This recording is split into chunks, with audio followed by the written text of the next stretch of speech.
শুধু তাই না, এমন ভাবে রূহ দিলাম মাথা থেকে পা পর্যন্ত গোটা দেহের মধ্যে আমি আল্লাহ এমন ভাবে রূহ দিলাম যে রূহ দেওয়ার কারণে ওরে বান্দা জেনে রাখ, তোর মাথা থেকে পা পর্যন্ত সমস্ত দেহের মধ্যে রূহ আছে।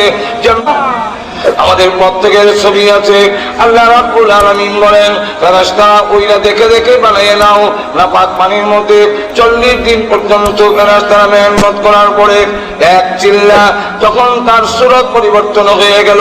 নাপাক পানির থেকে মিন আলাকা, আল্লাহ কোরআনে বলেন রক্তের একটা পিণ্ড হয়ে গেল। আরো 40 দিন পর্যন্ত মেহনত করার পরে তখন মিন মুদগা, গোশতের টুকরা হয়ে গেল। আরো 40 দিন মেহনত করার পরে 360টা জোড়া কঙ্কাল বৈশিষ্ট্য এই দেহের মধ্যে আল্লাহ রাব্বুল আলামিন গোশত প্রবিত করে দিলেন। আল্লাহ রাব্বুল আলামিন বলেন কুদরতি স্প্রিং দিয়ে তোরে বানাইলাম, এমন সুন্দর বডি আমি আল্লাহ কোন মাখলুকরে দেই নাই। তোমাকে আমি কুদরতি স্প্রিং দিলাম। তোমার কবজার মধ্যে দেখো স্প্রিং, তোমার কনির মধ্যে স্প্রিং, তোমার কণার মধ্যে স্প্রিং, আগুর মধ্যে স্প্রিং, আকবারে পায়ের গোড়ার মধ্যে দেখা যায় স্প্রিং। এমন ঘটনা বসাই দিলাম বান্দারে, সমস্ত দেহরে তুই একবারে উল্লাইয়া পাল্লাইয়া পাগুলো উল্লাইয়া কাদের উপরে এনে দিয়া এত সুন্দর তুই কুদরতি স্প্রিং দেওয়ার কারণে করা সম্ভব হয়েছে। আর না হয় সম্ভব হইত না। তোমার গাড়ির মধ্যে কুদরতি স্প্রিং দিয়া আমি আল্লাহ তোমাকে বানাইলাম, এত সুন্দর অবয়ব বানাইলাম আমার ইচ্ছা মতে।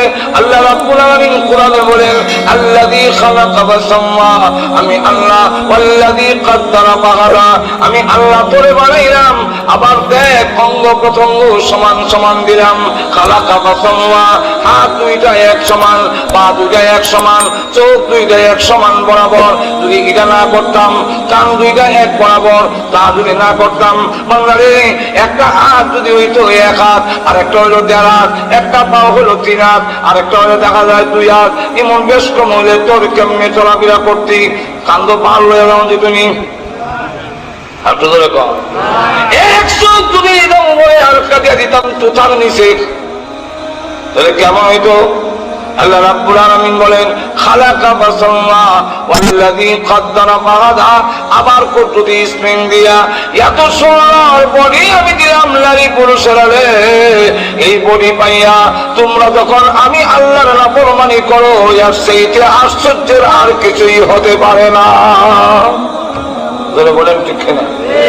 এরপরে লক্ষ্য করে দেখেন আল্লাহ রাব্বুল আলামিন বলেন 4 মাস পর্যন্ত তোমার এই দেহটা যখন গঠন হয়ে গেল, রূহ না দেওয়া পর্যন্ত তোমার এই দেহটা মুর্দা। এই অবস্থায় যদি দুনিয়াতে পাঠাইয়া দিতাম, আওয়ামী লীগে নিবনি বিএনপি বুঝে নিয়ে আমরা বড় হরিত অনেক মানুষ আমরা কমে গেছি কি এদের বড় বড় বানা মনে হইব জাতীয় বাড়ি নিবনি।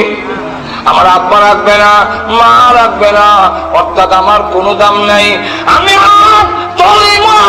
ভিতরে রূহ দিয়া তোমাকে দামি বানাইলাম, আর এখন তুই আওয়ামী লীগ তোর কাছে দামি, তোর কাছে বিএনপি বড় দামি, জাতীয় বাড়ির কথার বড় গুরুত্ব। আমি আল্লাহকে বলে গিয়েছো তোমার দলের বিরুদ্ধে কিছু কইলে তোমার রাগ উড়ে, গুসা ওড়ে। আওয়ামী লীগের বিরুদ্ধে বলে তোমার সেট উড়ে, বিএনপির বিরুদ্ধে বলে তুমি বিএনপি করো, এই জন্য তোমার রাগ উড়ে। জাতীয় বাড়ির বিরুদ্ধে করলে রাগ উড়ে, কিন্তু আমার বিরুদ্ধে করলে তোর কোনো রাগ গুসা উঠে না। অনেক নিমক হারাম জেনে রাখ, কিয়ামতের মাঠে অবশ্যই তোমার জবাব দিতে হবে। রূহ তোর ভিতরে জীবন দিলাম, এই জীবনটা আবার এমন ভাবে দিলাম, কান যেইভাবে দিয়েছি, চোখ যেভাবে দিয়েছি, জিহ্বা যেইভাবে দিলাম, কিডনি যেইভাবে দিয়েছি, তোমার হাড়ের ভিতর পাল যেইভাবে দিয়েছি, রূহ এইভাবে দেই নাই। যদি দিতাম তাহলে চোখ খুলে নিয়ে যায়, কান কেটে নিয়ে যায়, জিহ্বা কেটে নিয়ে যায়, কিডনি খুললে নিয়ে যায়, তোর রূহ খুললে নিয়ে দিত, নিয়ে পুষের দলেরা ফ্রিজের মধ্যে রেখে দিত, একটার পর একটা লাগাই দিত। এটা কিছু হলে এটা চালু হয়ে যাবে। আর তোমরা জান নিয়ে কোনো নিরাপত্তা থাকতো না, রাস্তায় বের হলে তোমাদের জান চিন্তায় হয়ে যেত।